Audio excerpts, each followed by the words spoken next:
నమస్కారం ప్రియమైన ప్రేక్షకులారా, మన మూన్లైట్ కథలు ఛానల్ 500 సబ్స్క్రైబర్స్ మైలురాయిని విజయవంతంగా చేరుకుంది. మీరు చూపిస్తున్న ఆదరణకు, ప్రతి కథకు ఇస్తున్న లైక్స్, కామెంట్స్ మరియు షేర్లకు మనస్ఫూర్తిగా హృదయపూర్వక ధన్యవాదాలు. మీ ప్రోత్సాహమే మాకు మరిన్ని మంచి కథలను మీ ముందుకు తీసుకురావడానికి పెద్ద శక్తిని ఇస్తోంది. ఈ నెల కొత్త టార్గెట్ 1000 సబ్స్క్రైబర్స్. మన మూన్లైట్ కథలు కుటుంబాన్ని మరింత పెద్దదిగా చేయడానికి ఈ నెలాఖరు నాటికి 1000 మంది సబ్స్క్రైబర్ల టార్గెట్ పెట్టుకున్నాం. ఈ లక్ష్యాన్ని చేరుకోవడానికి మీ అందరి సపోర్ట్ చాలా అవసరం. ఇంకా మన ఛానల్ని సబ్స్క్రైబ్ చేసుకోకపోతే వెంటనే సబ్స్క్రైబ్ చేసుకోండి. పక్కనే ఉన్న బెల్ ఐకాన్ ఆఫ్ని క్లిక్ చేసి ఆల్లో పెట్టుకోండి. సాయంత్రం 5 గంటల సమయం.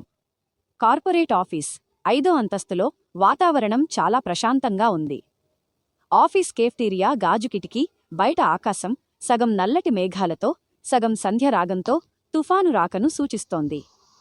ఆ కిటికీ పక్కన నిలబడి చేతిలోని వేడివేడి కాఫీ కప్పును పట్టుకుని బయట వాతావరణాన్ని చూస్తున్నాడు ఆర్యన్.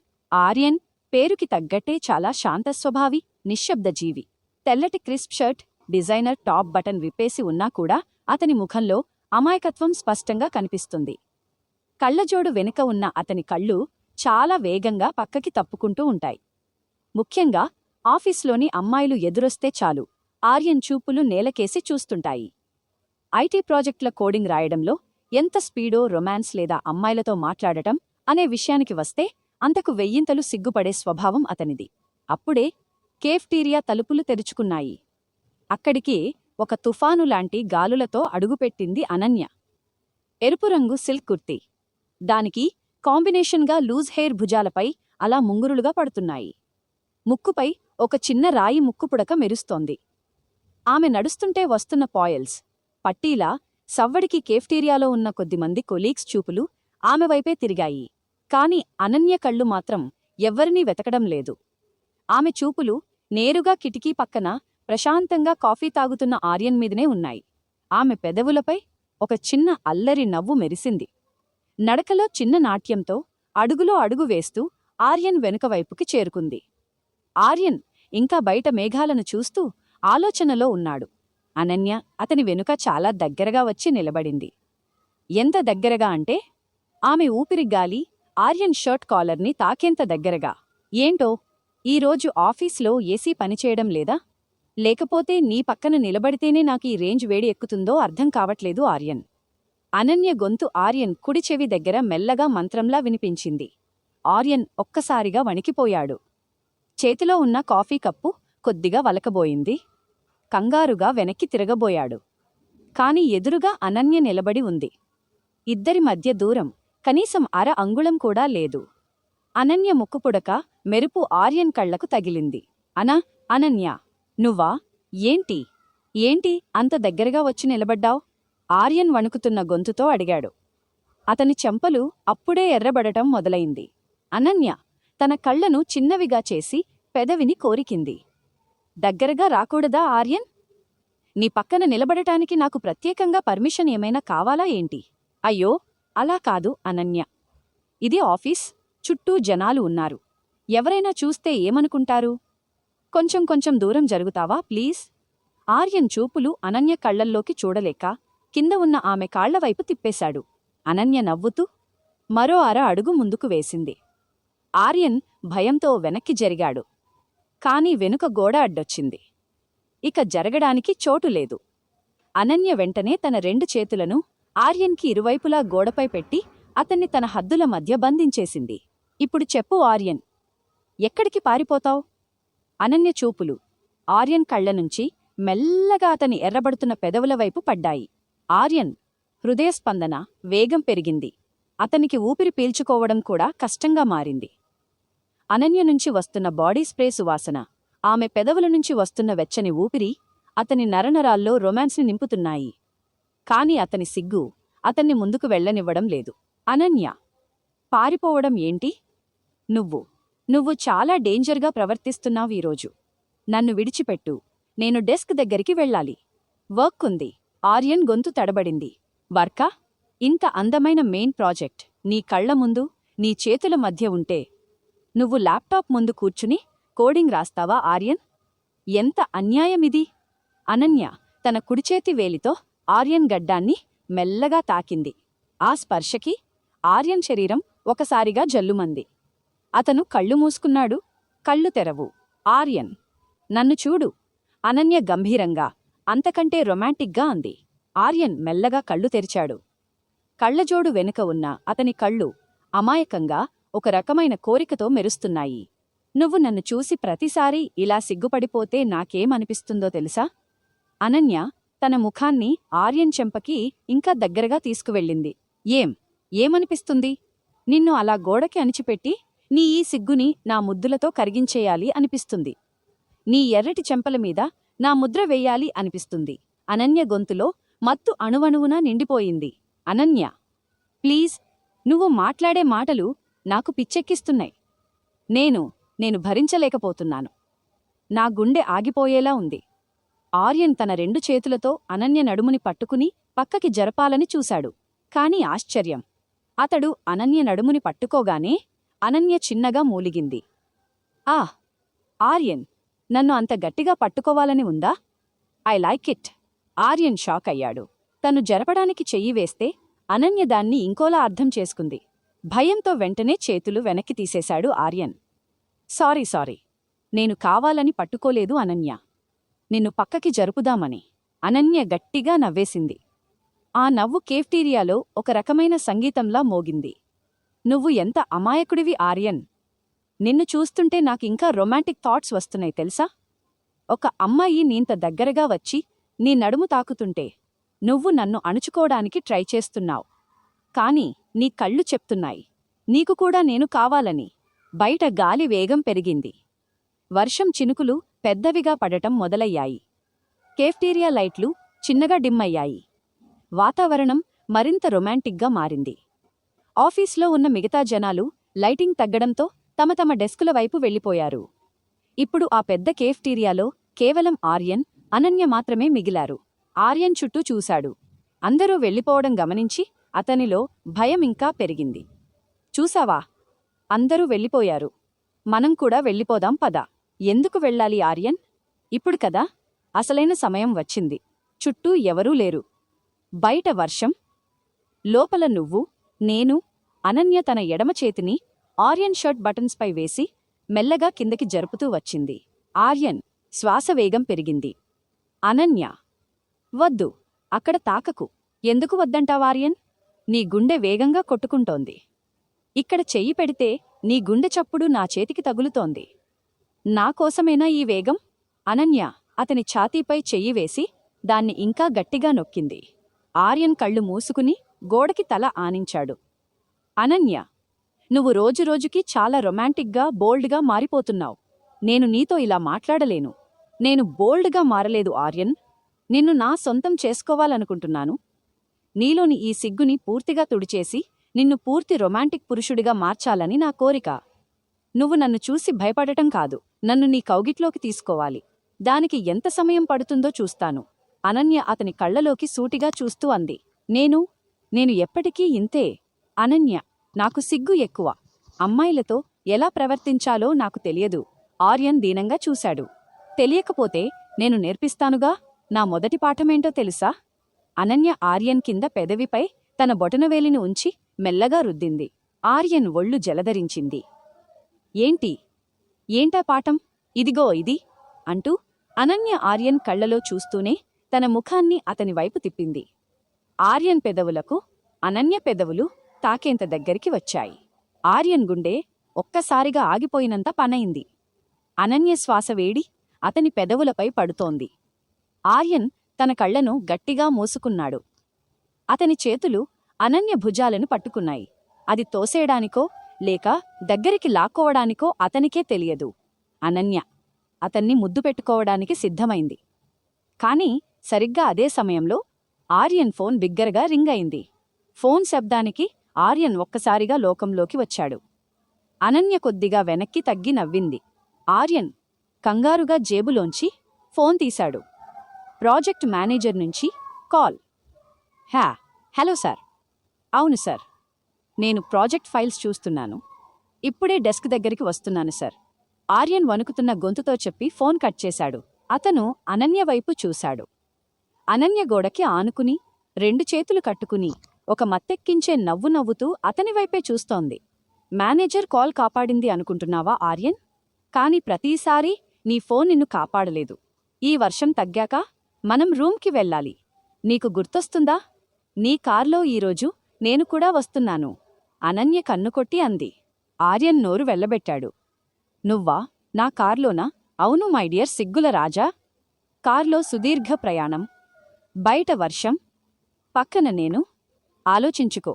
నీ సిగ్గుకి ఈరోజు రాత్రి చాలా పెద్ద పరీక్ష ఉంది. అనన్య అతని చెవి దగ్గరికి వచ్చి నర్మగర్భంగా గుసగుసలాడింది. ఆర్యన్ నాలిక తడుపుకున్నాడు. అతని ముఖంలో మళ్లీ సిగ్గు, భయం, ఒక రకమైన తెలియని ఆరాటం కలగలిసి కనిపించాయి. అనన్య నడుచుకుంటూ డెస్క్ వైపు వెళ్ళిపోతుంటే ఆర్యన్ అక్కడే నిలబడి తన వేడెక్కిన పెదవులను తడుపుకుంటూ ఆమె వైపే చూస్తుండిపోయాడు. ఇది కేవలం ఆరంభం మాత్రమే. అనన్య రొమాన్స్ దాడికి ఆర్యన్ సిగ్గుల కోట ఏ విధంగా బద్దలవుతుందో ముందున్న ఎపిసోడ్లలో చూడాలి. బయట వర్షం మరింత బిగ్గరగా కురుస్తోంది. ఆఫీస్ బిల్డింగ్ పార్కింగ్ ఏరియాలో లైట్ల వెలుతురు నీటి చుక్కల మీద పడి మెరుస్తోంది. టైం రాత్రి 8 గంటలు దాటింది. ఆఫీస్ వర్క్ పూర్తయ్యాక తన బ్లాక్ కలర్ సెడాన్ కారు దగ్గరికి నడుచుకుంటూ వచ్చాడు ఆర్యన్. కారు లాక్ తీసి డ్రైవర్ సీట్లో కూర్చుని ఒక సుదీర్ఘమైన ఊపిరి పీల్చుకున్నాడు. ఈరోజుకి ప్రాజెక్ట్ గండం గడిచింది. కాని అంతకంటే పెద్ద గండం అనన్య అని ఆర్యన్ మనసులో అనుకుంటూ స్టటీరింగ్ మీద చేతులు పెట్టాడు. సరిగ్గా అదే సమయానికి ప్యాసింజర్ సీట్ డోర్ టక్కున తెరుచుకుంది. ఒక చల్లటి గాలిమోతతో పాటు మల్లెపూలు మరియు మత్తెక్కించే రోజ్ పెర్ఫ్యూమ్ సువాసన కారు అంతటా వ్యాపించింది. అనన్య తడిసిన తన కుర్తీని కొద్దిగా సర్దుకుంటూ కారులో వచ్చి కూర్చుంది. ఆమె తలజుట్టు కొద్దిగా తడిసి ముంగురులు ముఖానికి అతుక్కుని ఉన్నాయి. పెదవులపై అదే అల్లరి నవ్వు. ఆర్యన్ ఆమె వైపు చూసి ఒక్కసారిగా కంగారుపడ్డాడు. అతని చూపులు నేరుగా అనన్య తడిసిన మెడమీద అక్కడి నుంచి కిందికి జారుతున్న నీటి చుక్కల మీద పడ్డాయి. ఆర్యన్ వెంటనే తన చూపులను తిప్పేసుకుని విపరీతంగా సర్దుకున్నాడు. అనన్య, నువ్వు నిజంగానే వచ్చేశావా? నేను సరదాగా అంటున్నావు అనుకున్నాను. ఆర్యన్ గొంతులో వణుకు మళ్లీ మొదలైంది. అనన్య కారు డోరు వేసి సీట్ బెల్ట్ పెట్టుకోకుండా ఆర్యన్ వైపు తిరిగింది. తన 2 చేతులను సెంటర్ కన్సోల్ మీద ఆనించి ఆర్యన్ ముఖానికి చాలా దగ్గరగా వచ్చింది. నేను ఏది సరదాగా చెప్పను, ఆర్యన్. ముఖ్యంగా నీ విషయంలో. బయట వర్షం ఎంత గట్టిగా పడుతుందో చూశావా? నీ కార్లో ఏసీ ఆన్ చేయకపోయినా నాకు మాత్రం చలివేస్తోంది. అనన్య తన బొటనవేలితో ఆర్యన్ చెంపని మెల్లగా నిమిరింది. ఆర్యన్ ఒళ్ళు ఒకసారిగా జలధరించింది. కారు కీ తిప్పి ఇంజిన్ స్టార్ట్ చేశాడు. అనన్య, ప్యాసింజర్ సీట్ బెల్ట్ పెట్టుకో. డ్రైవ్ చేయడం కష్టమవుతుంది. సీట్ బెల్ట్ తర్వాత పెట్టుకోవచ్చు ఆర్యన్. ముందు ఈ పక్కన ఉన్న సీట్ బెల్ట్ లేని ప్రాణాన్ని నీవైపు తిప్పుకో అని అనన్య ఆర్యన్ డ్రైవింగ్ చేస్తున్న ఎడమ చేతిని పట్టుకుని తన తొడపై పెట్టుకుంది. ఆర్యన్ కారు బ్రేక్ ఒక్కసారిగా వేసేశాడు. కారు ఒక చిన్న ఊపు ఊగింది. అనన్య, ఏం చేస్తున్నావ్? నేను కారు డ్రైవ్ చేస్తున్నాను. ఇది రోడ్డు మీద చాలా డేంజర్. ఆర్యన్ కళ్ళు పెద్దవి చేసి చూశాడు. కాని అతని చెంపలు మాత్రం ఎర్రగా కందిపోతున్నాయి. డేంజర్ ఏంటి ఆర్యన్? నేను నీ పక్కన ఉంటే నీకు డేంజర్గా అనిపిస్తుందా? నా చెయ్యి నీ చేతికి తగిలితే నీకు కరెంట్ షాక్ కొడుతుందా? అనన్య ఆర్యన్ చేతి వేళ్లలోకి తన వేళ్లను పోనిచ్చి గట్టిగా పట్టుకుంది. ఆర్యన్ ఊపిరి వేగంగా మారింది. అనన్య చెయ్యి చాలా వెచ్చగా ఉంది. బయటపడుతున్న చల్లటి వర్షానికి, కారు లోపల ఉద్భవిస్తున్న ఈ వెచ్చని వాతావరణానికి ఆర్యన్ గుండె ఆగకుండా కొట్టుకుంటోంది. అనన్య, ప్లీజ్ నా చేతిని వదులు. నాకు కారు నడపడం కుదరదు. ఆర్యన్ దీనంగా వేడుకున్నాడు.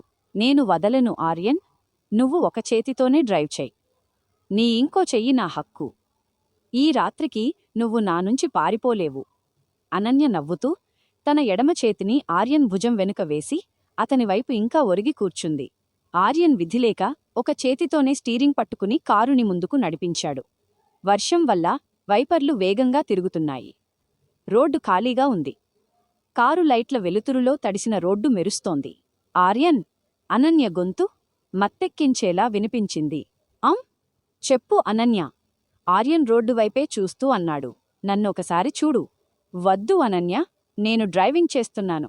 నన్ను చూడకపోతే నేనిప్పుడు నీ కిస్ చేస్తాను. అప్పుడు నీ కారు డివైడర్కి గుద్దేసినా నాకేం సంబంధం లేదు. అనన్య బెదిరిస్తున్నట్టుగా రొమాంటిక్గా అంది. ఆర్యన్ భయంతో టక్కున పక్కకి తిరిగాడు.